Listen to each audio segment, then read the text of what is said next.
La 4G Batelma vous présente Ny vaovao.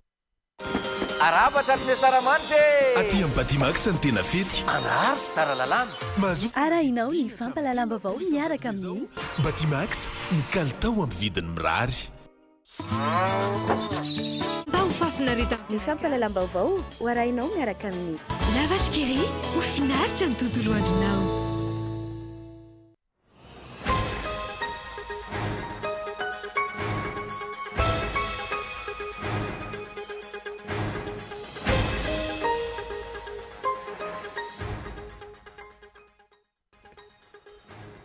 Notendrena omaly ireo mpikambana miisa 3 ao anatin'ilay gouvernementa iraisana. Tsy nisy indray ny fanajana ny lalàna velona tamin'io fanendrena io voapirofo atrany ny tsy fahavonona ny filoham-pirenena Rajaonarimampianina anaja lalàna hatramin'ny ora farany. Tsy hainompeo ihany koa ny HCC. Iamafy ny fitakiana ho an'ny fanovana raha mbola misy HVM eo anivon'ny gouvernementa hoe resolo-mavombahoaka. Antony tsy voaja ny didy izay navoakan'ny HCC tamin'ny 2020 ny volana May lasa teo. Ankoatr'izay, ny filoham-pirenena no tokony hiala hoe izy ireo.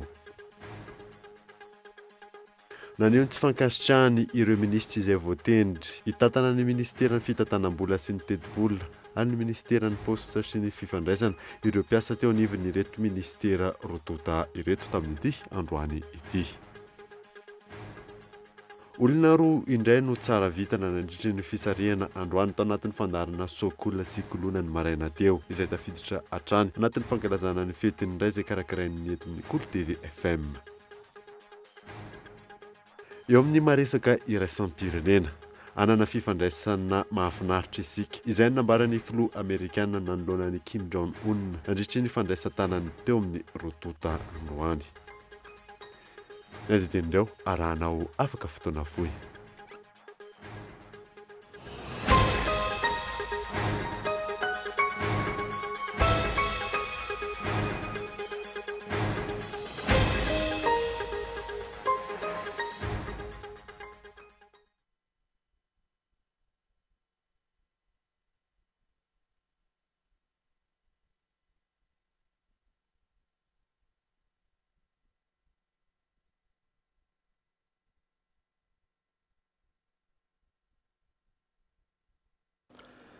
Finaritra tompoko lasy tompoko vavy manasanao indray anaraka ny fampalalam-boan'ny Cool TV hatramin'ny farany. Ny anombotsika ny vaovao dia entina aminao anatin'ity fanadadiana manaraka ity ny anarana sy sariny ireo mpikambana mandafitra ny gouvernementa tarehiny Tsay Christian izay nitondrena omaly teny Iavolo. Fanadina. Ireto avy ny lisitra ireo mpikambana vaovao anatin'ny gouvernementa tarehiny Prime Ministre Tsay Christian. Ministry ny fiarovam-pirenena ny jeneraly Rasinofinirina Benik Xavier. Ministry ny raharaham-bahiny Dov Eloa Alphonse Maxime. Ministry ny fitsarana Armis Sanoro Vololona. Ministry ny teti-bola sy ny vola Andriambololona Vonitsalama Senisoa. Ministry ny atitany sy ny fitsinjaram-pahefana Razafimahefa Dina Arvelo. Ministry ny filaminana anatiny Eric Michel. Ministry ny toekarena Napetoko Marcel. Ny ministry ny fanajarinany tany Razanamasoa Christine. Ministry ny fambolena sy ny fiompiana Randriamarimanana Edmond. Ministry ny arena ankibony tany Henri Rabarinjaka. Ministry ny jono Andriamananoro Augustin. Ministry ny indostria Girivo Randrianarsoa. Ministry ny varotra Sila Yvette. Ministry ny asa vaventy Andriatina Jacques Ulrich. Ministry ny fitanterana Ralava Bebormis. Ministry ny angovo Rasolo Elson Lantoniaina. Ministry ny fahasalamana Rantomalala Arinirina. Ministry ny fanabeazam-pirenena Horace Garcien. Ministry ny asa-panjakana Ramaolomiasy Older. Ministry ny fampianarana ambony Rasoa Zananiera Marie Monique. Ministry ny fampianarana teknika Rantasoa Lydia Aimé. Ministry ny fizahantany Razafitsiandrofa Brunel. Ministry ny rano Ravatomanga Roland. Ministry ny tontolo iainana Randrate Fiarson Guillaume Venance. Ministry ny kolotsaina Joasy Eleonore. Ministry ny posta sy ny fifandraisan-davitra Maranty Jean de Dieu. Ministry ny serasera Andriamandavy Irina. Ministry ny ponina Raromamy Lucien Rina. ministry ny tanora sy ny fanatanjahantena Faratina Tsiwara Eugène, sekretera mpanjakana miadidina izandaromariam-pirenena Randria Manalina Jean Christophe. Tao ireny fanendrena ireny tsy nisy indray ny fanajana lalàna velona. Voapirofo hatrany ny tsy fahavononan'ny filoham-pirenena Rajaonarimampianina hanaja lalàna hatramin'ny ora farany. Tsy hainona feo ihany koa ny eo anivon'ny HCC. Rarisona Yandry. Taoriny nivoan'ireo mpikambana eo anivon'ny governemanta izay nolazaina fa iraisana dia maro ireo olom-pirenena, syndika sy antoko na vondrona antoko politika tao anatin'ilay avis numéro 1 tsipika HCC/AV tamin'ny 17 febroary taona 2024 sy ilay arrêt numéro 11 tsipika CES/AR tamin'ny 4 febroary taona 2022 no naneho ny tsy fahafaliany ary indrindra nampibaribary fa tsy vona hanaja ny lalàna mihitsy ny filoham-pirenena sy ny firongony ary ny sakaizany. Ankoatra izay tsy fanajana lalàna izay dia tsy menatra ny mamafilainga ihany koa ny filoham-pirenena, milaza fa nisy ny fifanarahana politika natao tamin'ireo antoko politika mpifanandrina ankehitriny. Raha ny loharanom-baovao voaray sy efa nampahafantarina anao teto amin'ny fampahalalam-baovaon'ny Kolo TV FM dia ny fifanarahana nisy teo amin'ny filohan'ny antoko TIM sy ny filoham-pirenena Rajaonarimampianina Hery, ilay nantsoina hoe accord bilatéral, izay nahitana ny fangatahana ny sokafa ny orinasa AAA sy ny TICO na dia mbola tsy voahefa aza ny vola tokony alohan'ny orinasa io amin'ny kitapom-bola mpanjakana. Izany hoe tsy mifanaraka amin'ny lalàna velona. Dia io naseho ny vahoaka omaly io fa nomena ny solombavim-bahoaka avy amin'ny antoko TIM ny ministeran'ny indostria. Ny filohan'ny antoko malagasy miara-miainga dia iny efa noentana teto amin'ny fampahalalam-baovao iny nambarany ampahabe-maso fa tsy nanao ary tsy niatrika ary tsy nanao fifanarahana politika na tamin'iza na tamin'iza. Na dia isan'ireo manana solombavim-bahoaka sy vahoaka mitolona ho an'ny fanovana aza. Fanontaniana mipetraka ny hoe nisy ve izany ny fifanarahana politika teo amin'ny filohan'ny mampara sy ny filoham-pirenena? Satria dia hita fa ireo avy amin'ny antoko HVM no maranisy ao amin'ilay governemanta iraisana tarihin'ny Prime Ministre Christian Tsay izay nambara fa natolotry ny vondrona mampara. Inona ihany koa no mahatonga ny fitsarana avy momba ny lalam-pandrenana tsy mbola namaly ny fangatahany ny antoko malagasy miara-miainga, ny mampara, ny TIM ary ny araka isika tamin'ny fanonganana ireo solombavim-bahoaka ny vadika palitao araka ny 270 ao amin'ny lalam-pandrenana. Teo ihany koa ny amin'ny tokony ilazan'ity fitsarana avy momba ny lalam-pandrenana ity mazava raha nisy na tsy ny fifanarahana politika.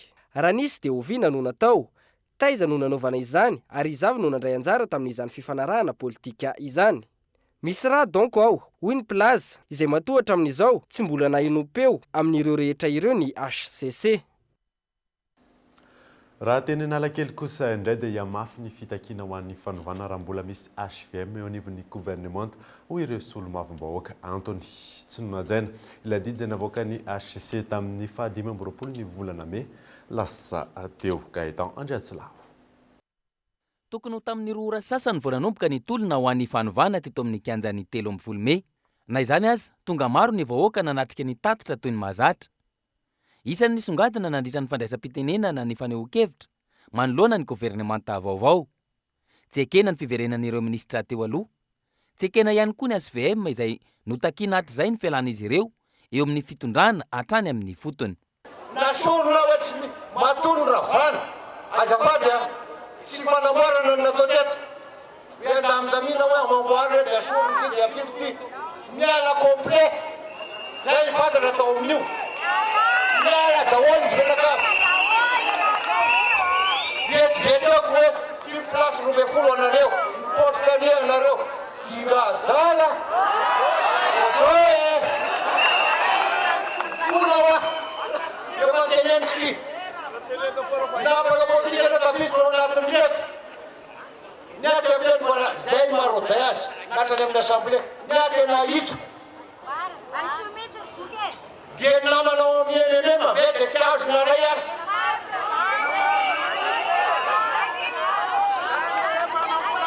Natao ndralao na dakan-drameva hoe voatakan-drameva koa dia boty.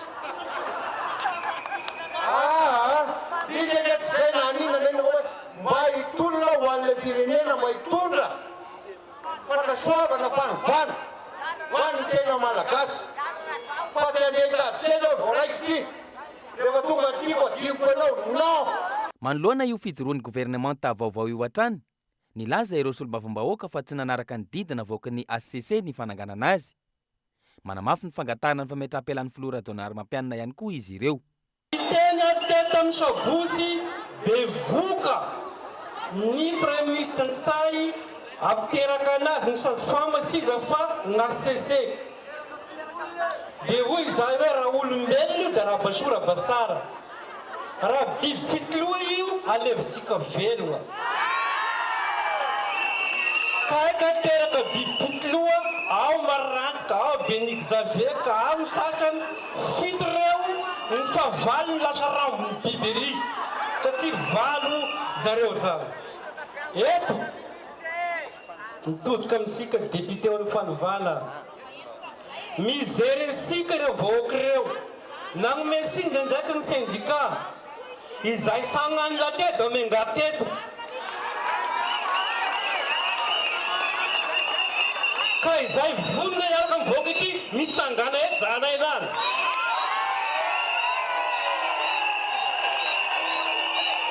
Aleo mampy famarafarasara sika makasitraka tompo.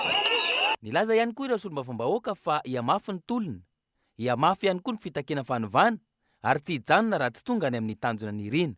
Natsangana ny gouvernement dia mbola fiheveranantsika tondrona sipady ihany.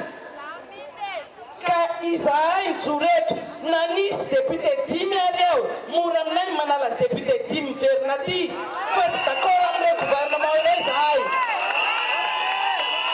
Tsy manaiky izy izay azo ve manana tamingany ray areo ao anatin'ny gouvernement ta io.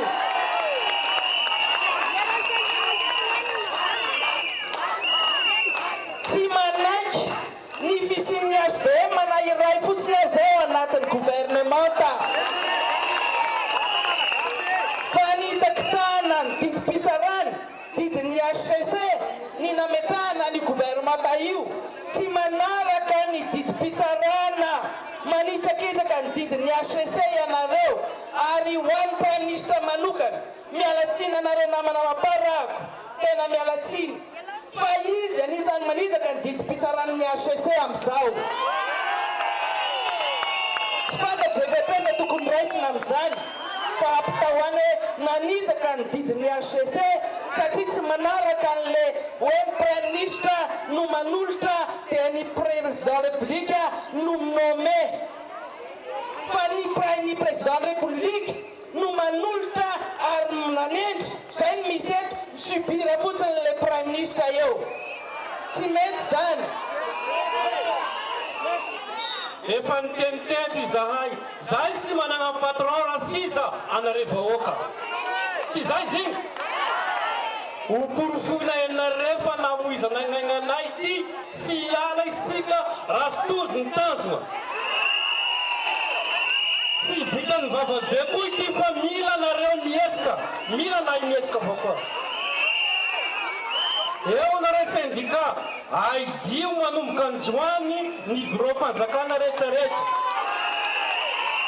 Rampisy isika dia tokony feno impon'ity tonga eto.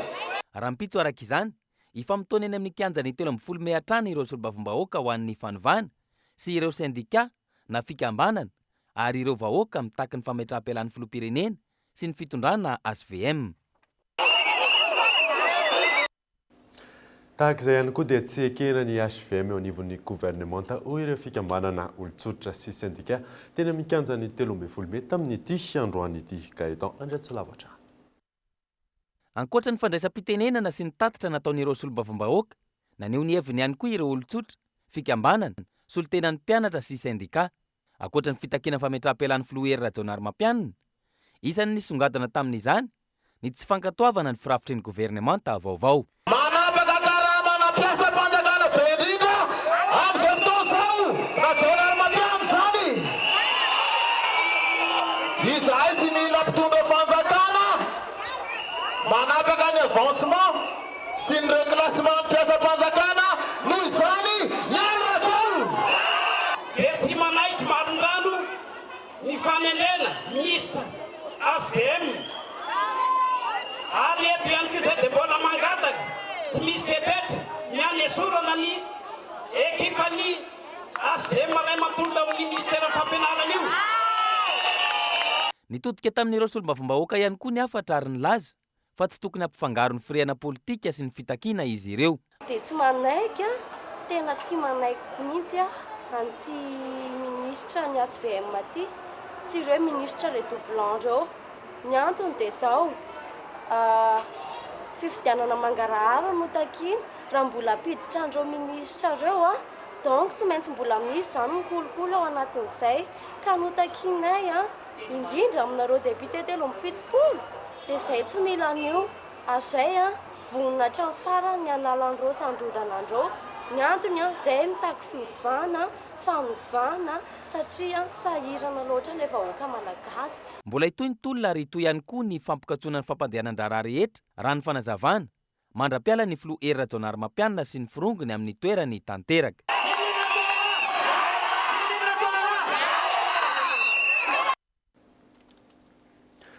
Tsy mahafa-po ny vahoaka sy ny mpiasa amin'ny ankapobeny fivoahan'ny lisitra izay mandrafitra ny gouvernement vaovao omaly raha ny fanadadiana natao ahina iteraka krizy vaovao eto amin'ny tany sy ny firenena izany raha ny fanazavana azo fanadiny miantarandrianay.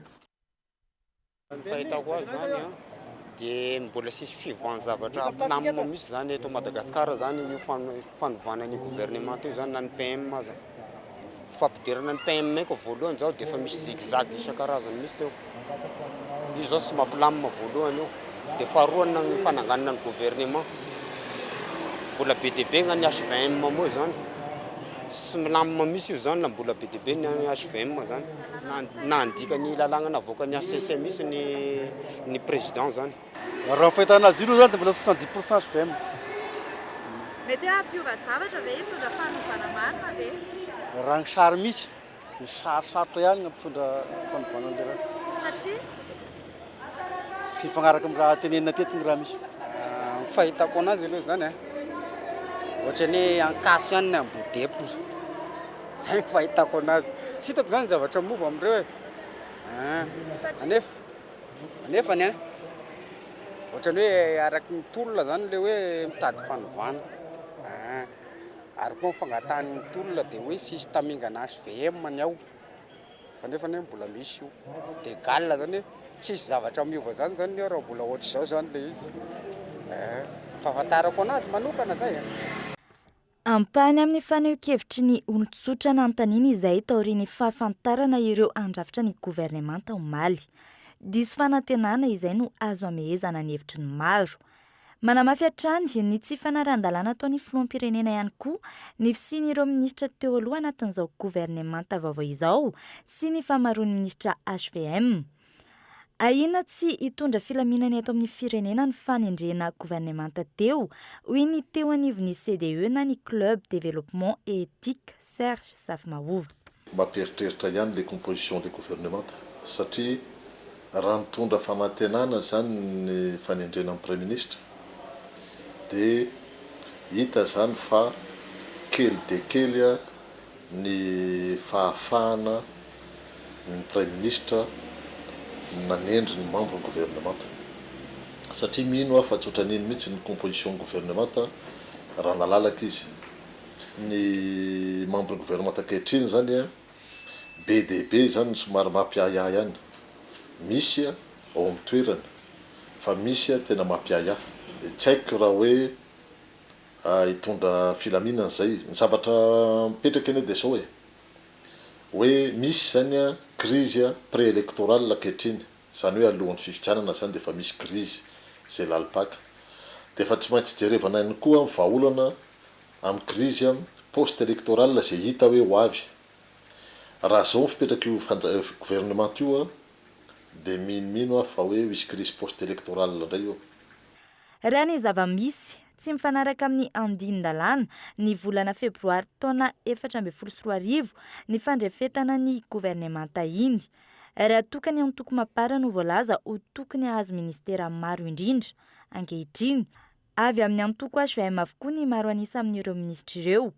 Tokony isy ny sazo iny pahalalàna rehefa misy ny tsy fanarahan-dalàna tahaka izao. Noho ny jerevana amin'izay ny valy ny lista nivoaka ny listan'ireo membre ny gouvernement omaly dia nita fa ny HVM ny maro anisa ao anatin'izany.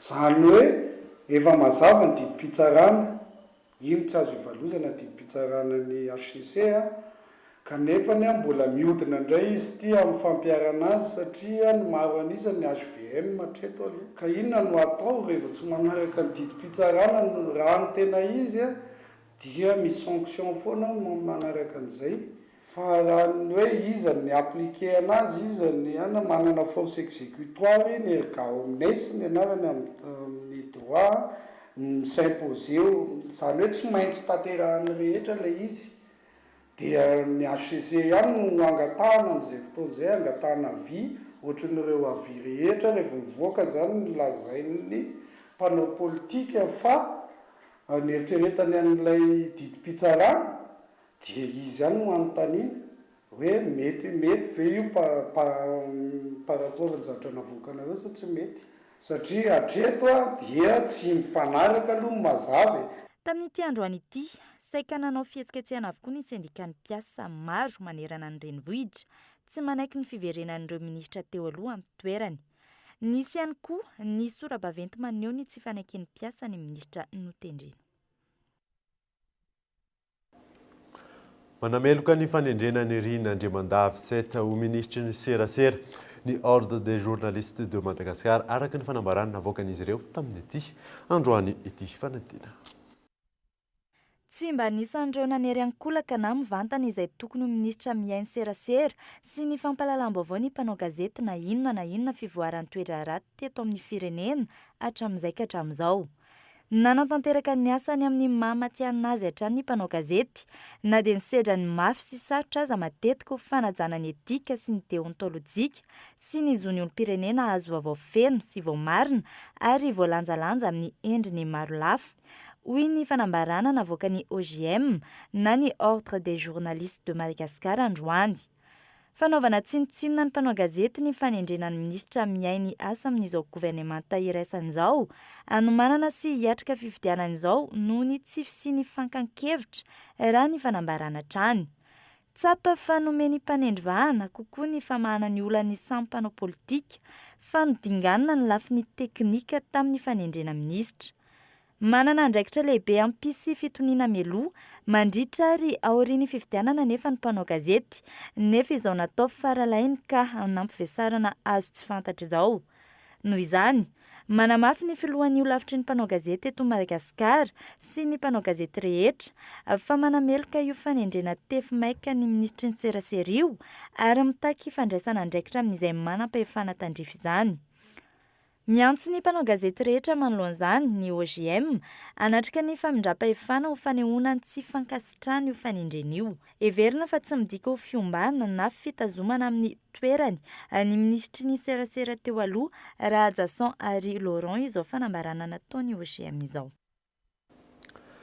naneo ny tsy fankasitrahany amin'ny ministra izay voatendry hitantana ny ministeran'ny fitantanam-bola sy ny teti-bola sy ny ministeran'ny posta sy ny fifandraisana ireo mpiasa teny amin'ny ivon'ireto ministera roa ireto tamin'ity androany ity Henri Florian tabataba naneo ny tsy fankasitrahana izy ireo ny fiverenan'ny ministra izay misana ny fitantanam-bola sy ny teti-bola ireo mpiasa teny amin'ny ivon'ity ministera ity androany izay nitondra ireo sendika maro tsy ekena intsony ny fiverenana ny ministra misana ny fitantanam-bola sy ny teti-bola ho etrany izy ireo raha politika raha malagasy eto ty tompoko satria dia resaka kolokolo zany resaka fitiavam-bola fanompoan-tsampy zany inona vokatra fitiavam-bola varotr'olona varotra fanahy varotra tandrazana sady zany no hitantsika izao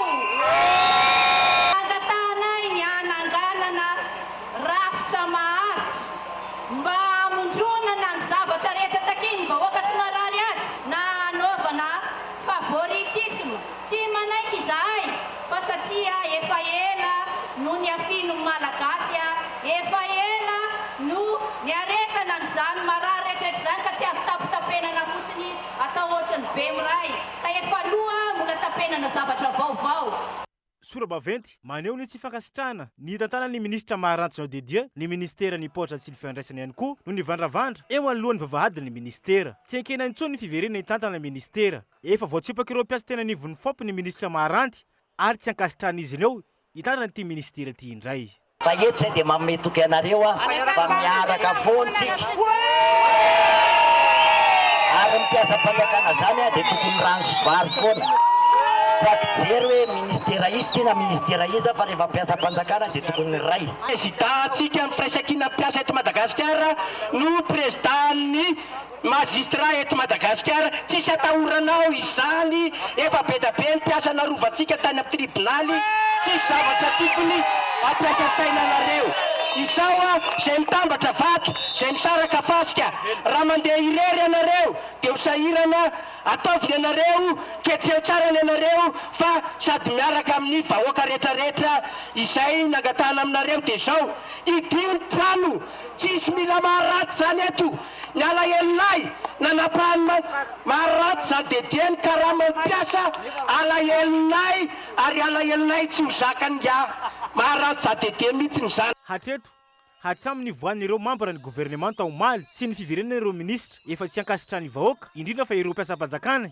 izay voakasika mivantana mitaky ny anesoan'ireo ministra HVM ireo mpiasa takeny ihany koa ny fanaovana tanteraka ahafana mampandroso ny firenena ho entrany izy ireo tonga indray fotoana natokany Cool TV ampahafantarana anao ny dokavarotra samihafa izao manasanao ary naraka izany alohan'ny anoisantsika ny vaovao izay andraisantsika ny vahiny mahakasika ny hitantsika teo izay tolona syndikaly eo ihany koa ny fanomezana maro izay atolotry ny Coca-Cola mandritry ny fifanintsanana mondial 2024 rehefa avy eo ary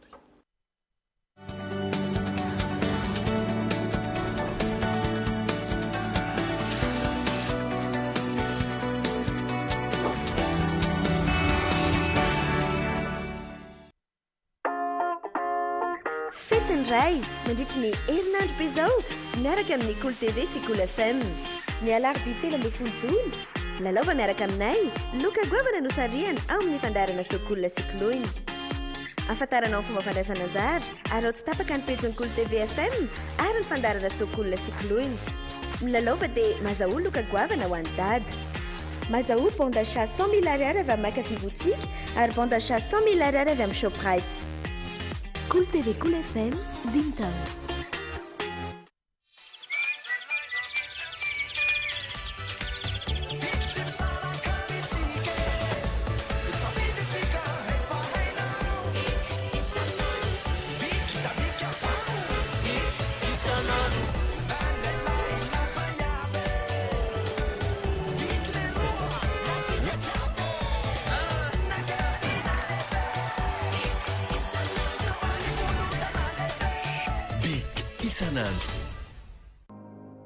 Je suis bien, mon argent est sécurisé.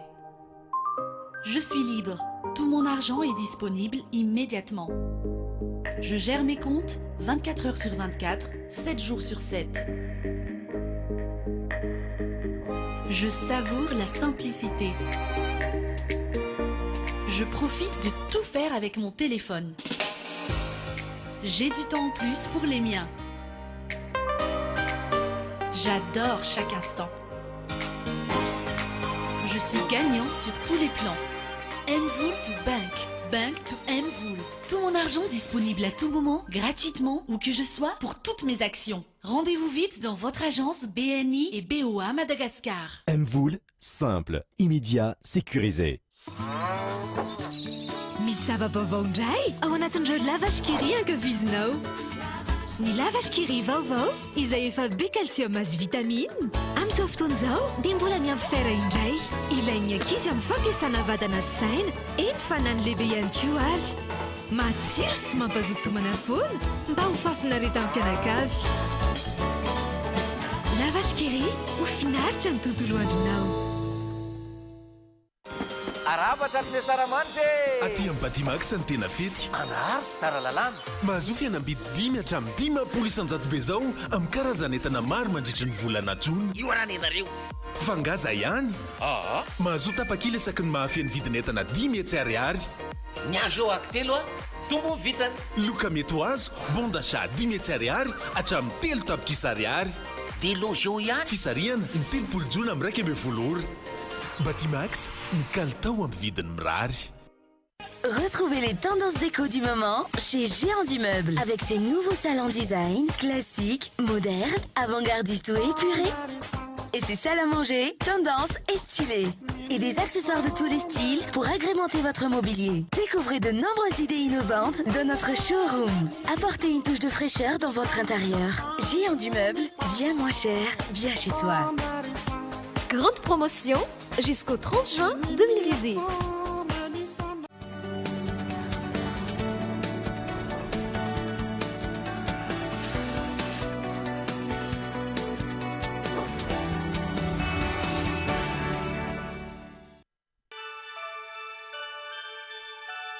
Jack said, I love you, and I just said, you too. The problem is, I should have said love. There's been an explosion at Pellington Tower. I need your help.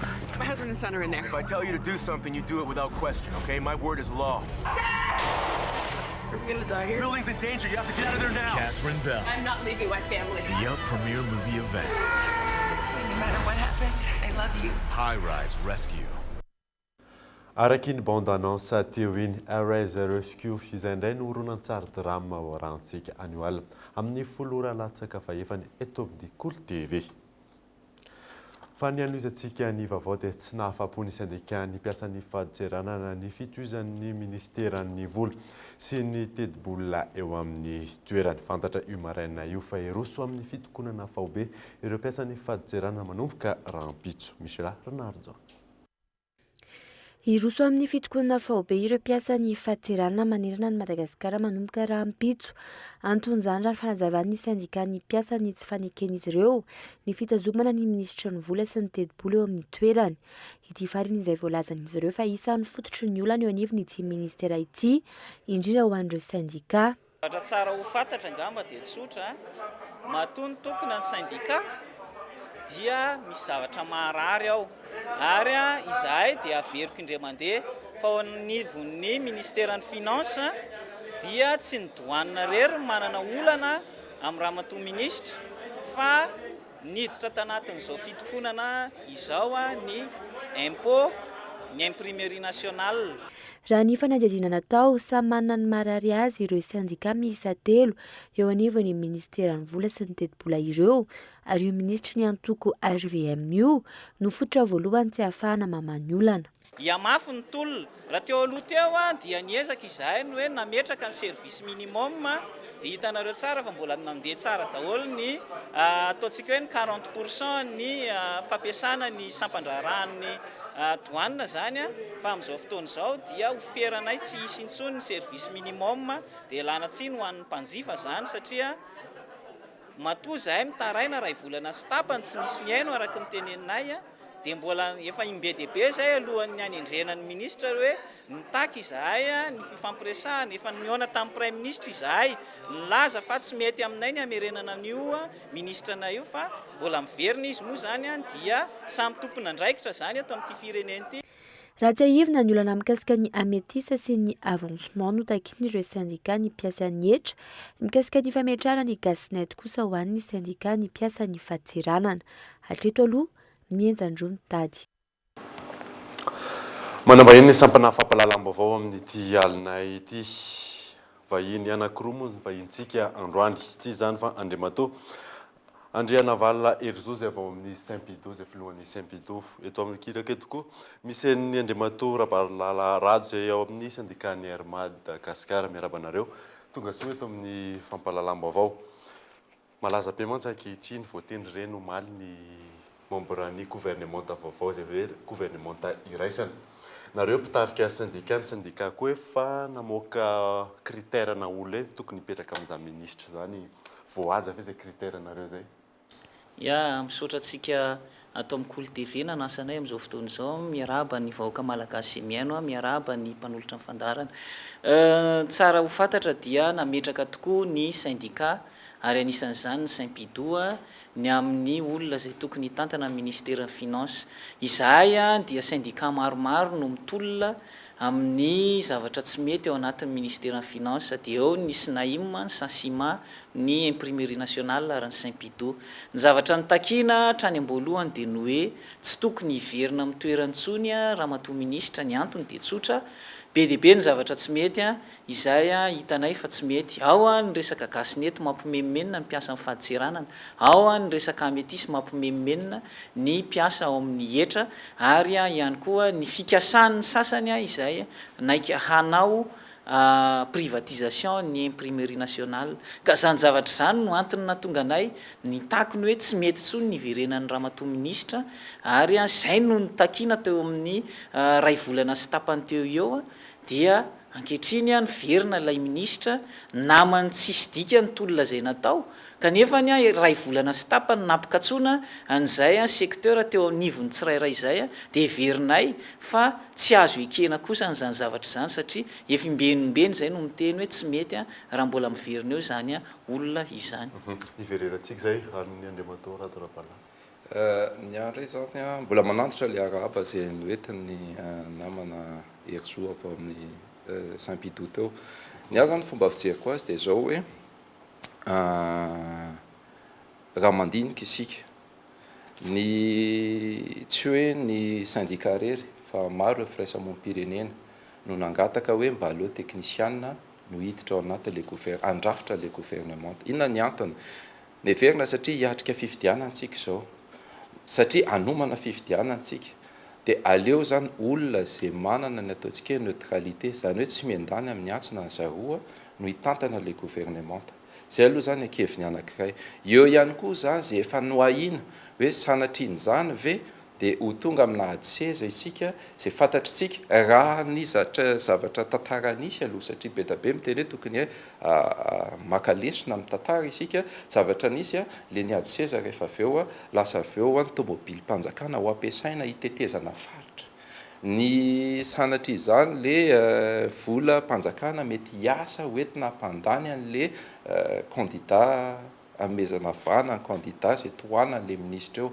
Ka zany rehetrarehetra zany no antony ny heverina hoe ny teknisianina takanay tsy manana tombontsoa manokana afa-tsy ny hoe andeo kosa mba hapetraka ataontsika hoe tsisy zaravilana fa tena zay rehetra zany hifaninana amin'le fifidianana satria zay ny tadiavintsika dia mitovy avokoa ny ataontsika hoe égalité des chances zany manoloana le fifidianana.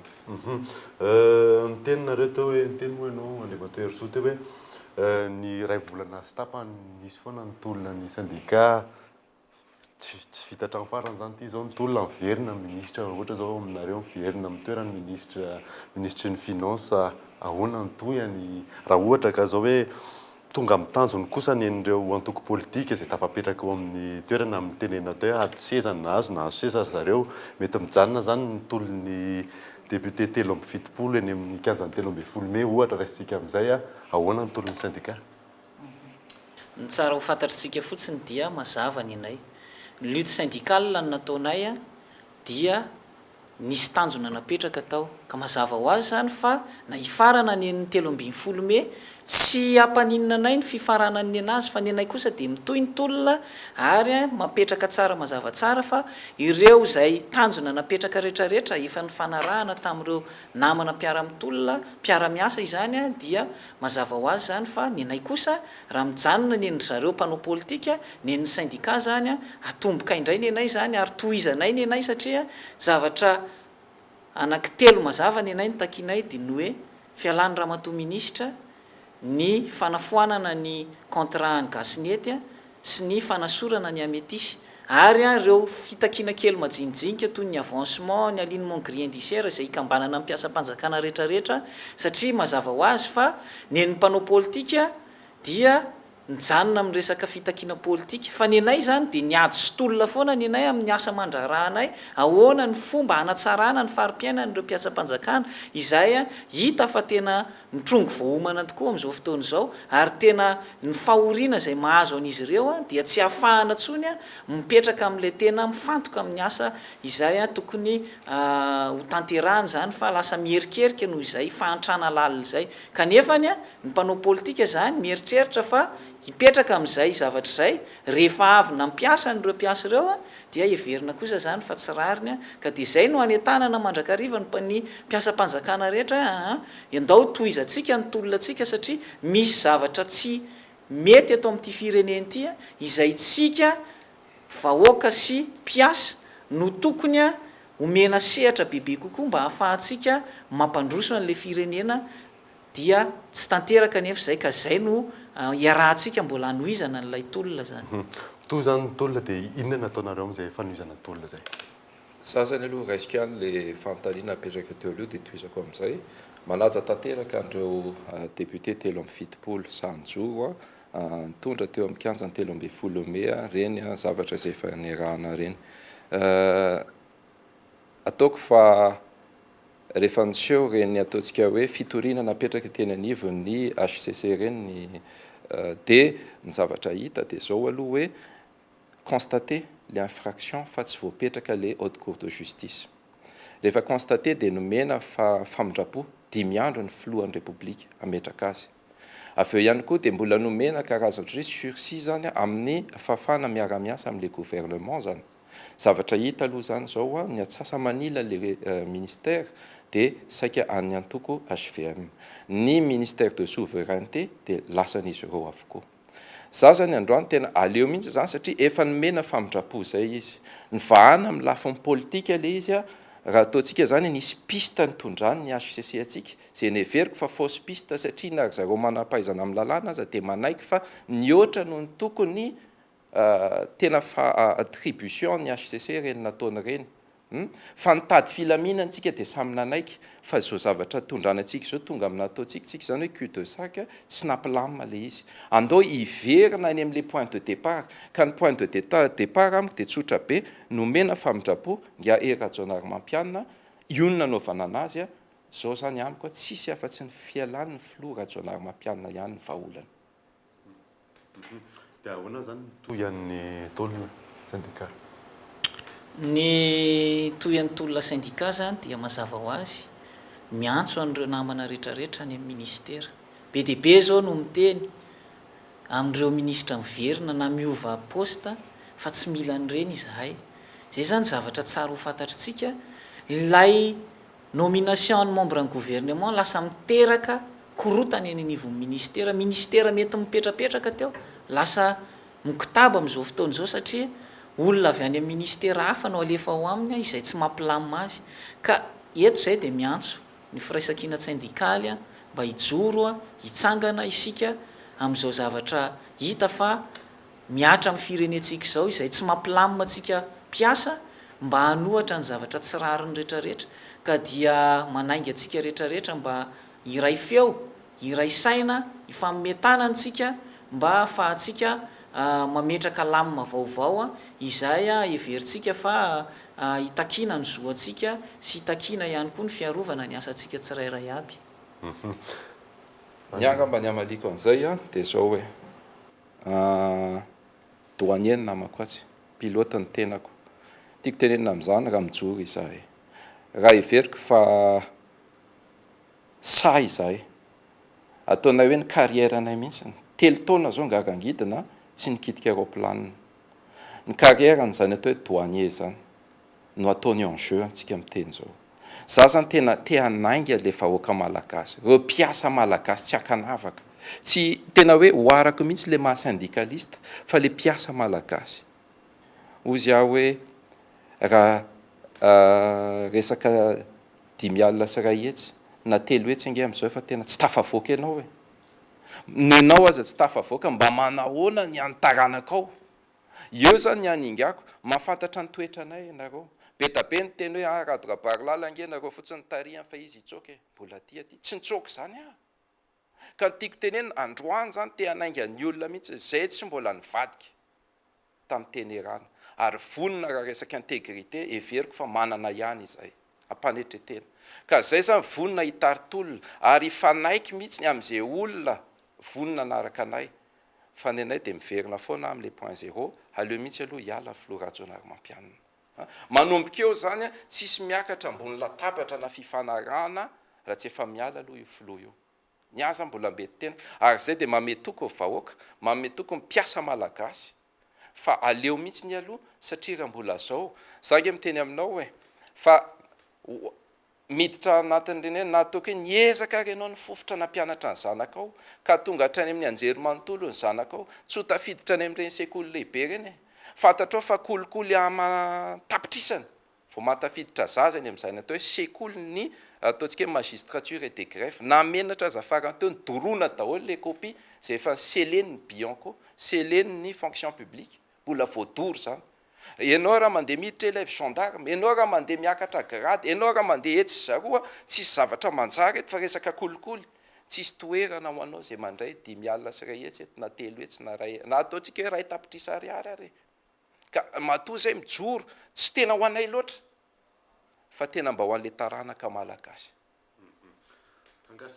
vahiny teto amin'ny sampana fampahalalam-baovao fa jerenantsika akaiky any moa ty mahakasika nyty tonona syndikaly ity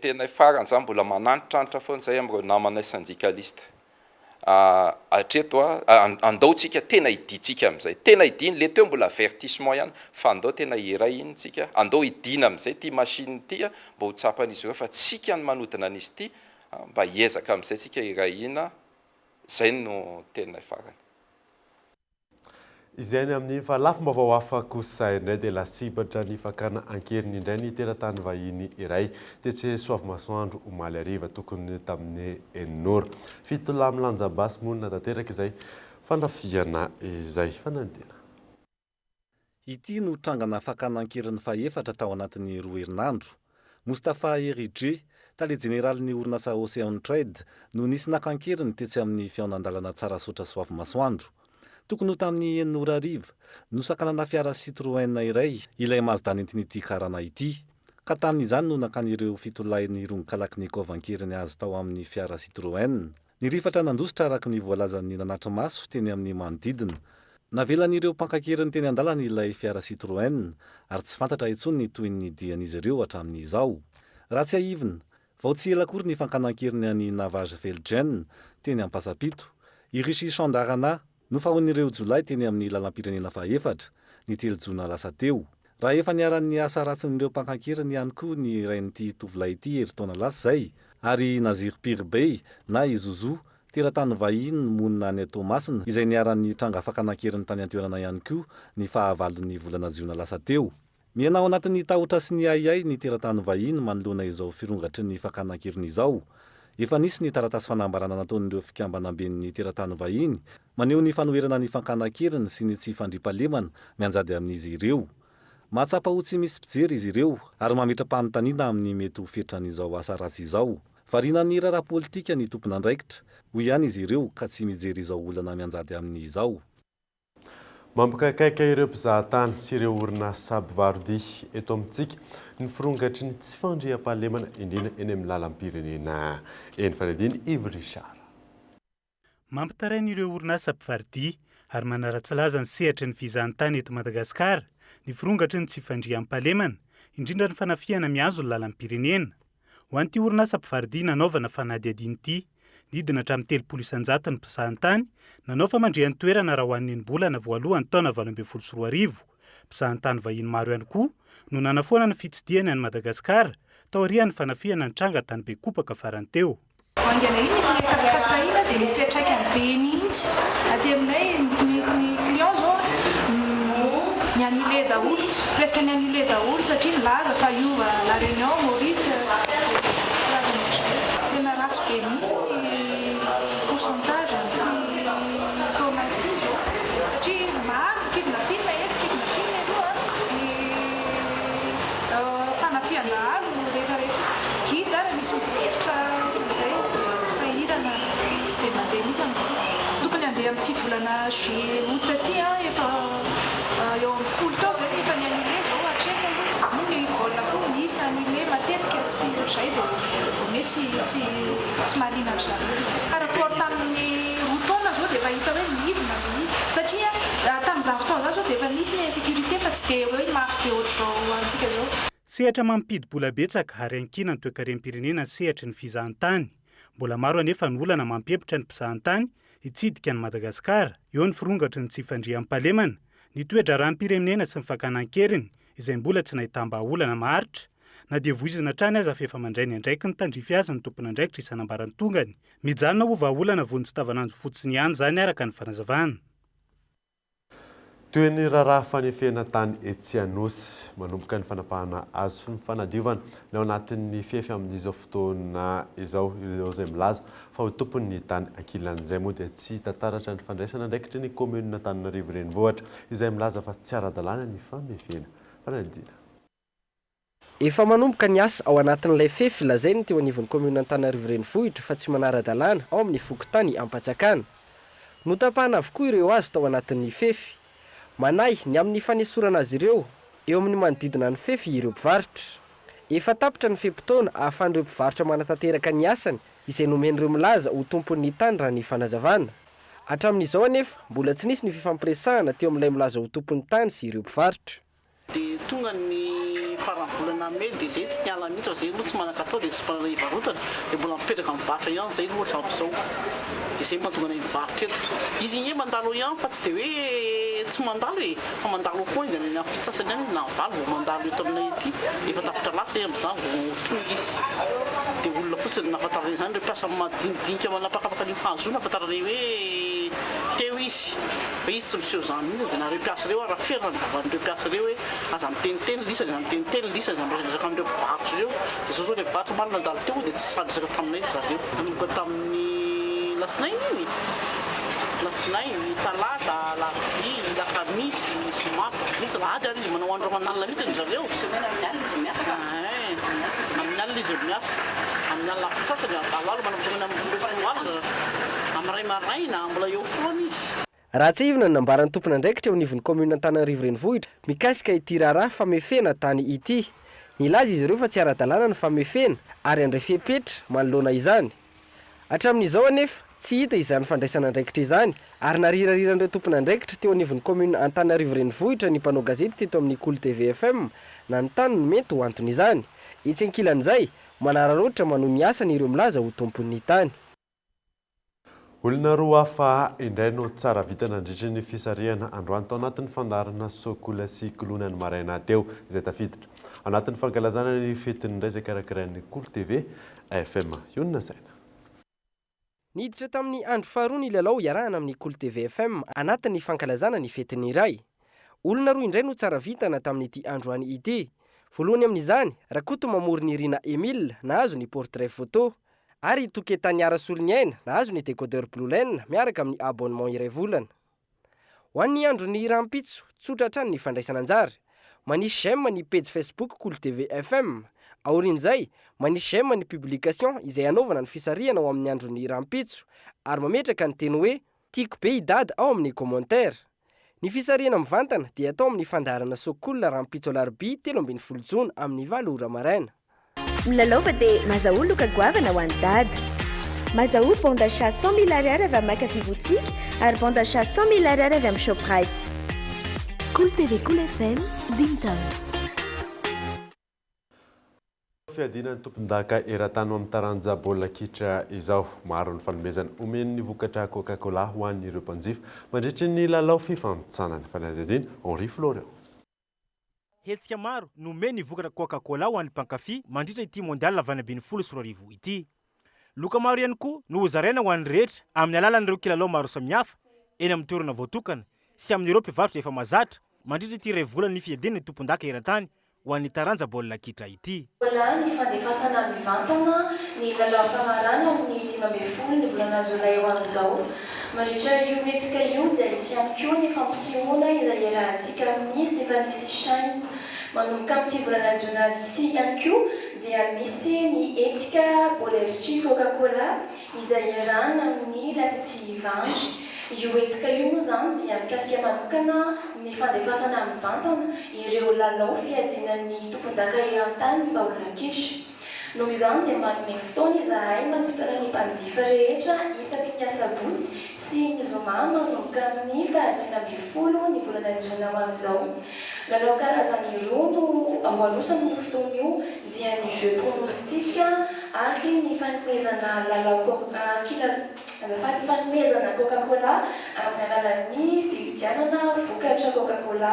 Vaovao hoentintsika mandritra n'ity campagne Coupe du Monde ity ihany koa dia ankoatra ny roatrono zany izay mety efa mahazatra ihany dia isy ny Mass Transit. tsy enta moa izany fa dia lalao sy fanentanana izay ho tanterahana eny anatin'ny fiaina fitateram-bahoaka. Tsy latsa-danja amin'izany ihany koa ny any amin'ny faritra satria raha ho an'ny faritra manokana dia hisy ny lalao sy ny hetsika isan-karazany izay eo an-dalam-pikarakarana amin'izao fotoana izao. Nisy ihany koa ny kilalao izay niarahana tamin'ireo mpaninjary ny vokatra Coca-Cola izay nazahoana tapakila sy jerena lalao anankiroa any Rosia mandritra ity lalao mondial 2024 ity. Mpandray anjara iray avy eto Antananarivo sy avy any Mahajanga no nahazo ny tapakila izany. Fa nisy ezaka napetraka ireo amin'ny fantafosina ny vokatra Coca-Cola nanomboka tamin'ny avril voalaza teo ka mifarana teo. Ary dia izay no nahazo ny voalohany, misy ny faharoa avy any amin'ny province Mahajanga. Ary dia tratra ilay tanjona dia faly aloha izay. Satria tena hoe andeha ho an'ny Russie ny voyage menanay séjour rehetra sy ny namany dia Coca-Cola daholo mentoko an'izany. Entiko mandritra ny 7 jours izay. Départ le 23 au 30 juin. Izany hoe araka ny voateny teo dia mahita lalao anankiroa. Lalao roa zany no hita dia efa mba ahita an'ilay tena élément tsara mihitsy angamba amin'izany mba hoentina te Madagasikara ny traikefa raha ohatra ka ho an'ny tanora sy ny izay dia azy. Hanome fahafaham-po an'ireo mpankafy amin'ny fizarana ireo loka maro samihafa mandritra ny fiadiana izay ho tompo-daka eran-tany ho an'ny baolina kitra ity. Araka izany ny vokatra Coca-Cola izay ahafahany rehetra mandray anjara. Alohan'ny hanakatonana ny vaovao dia ny marisaka iraisam-pirenena anana fifandraisana maharitra isika izay nambaran'ny filoha Amerikana manoloana ny Kim Jong-un nandritra ny fifandraisan-tanana teo amin'ny rototo fahadiana amin'ny sany France 24.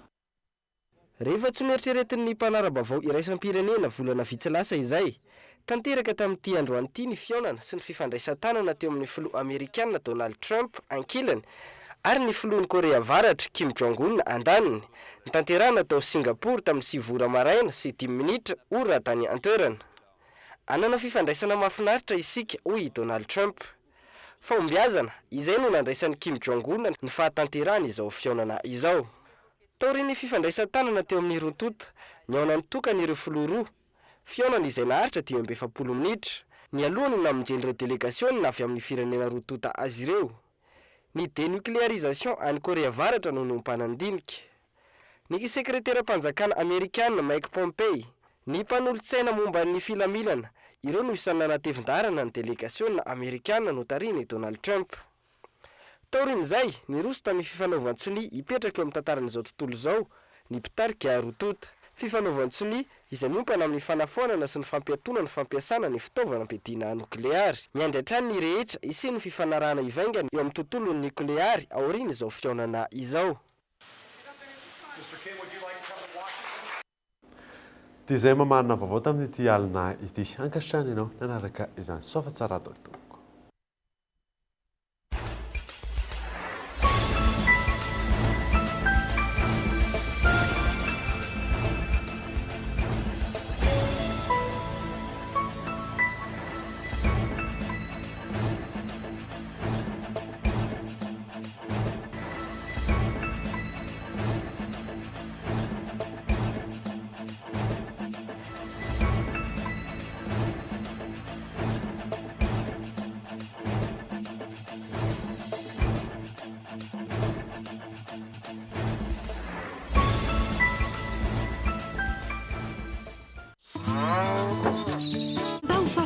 Narahinao teo ny fampalalam-baovao miaraka tamin'ny Lavage Kiri ho finaritra ny tontolo andronao.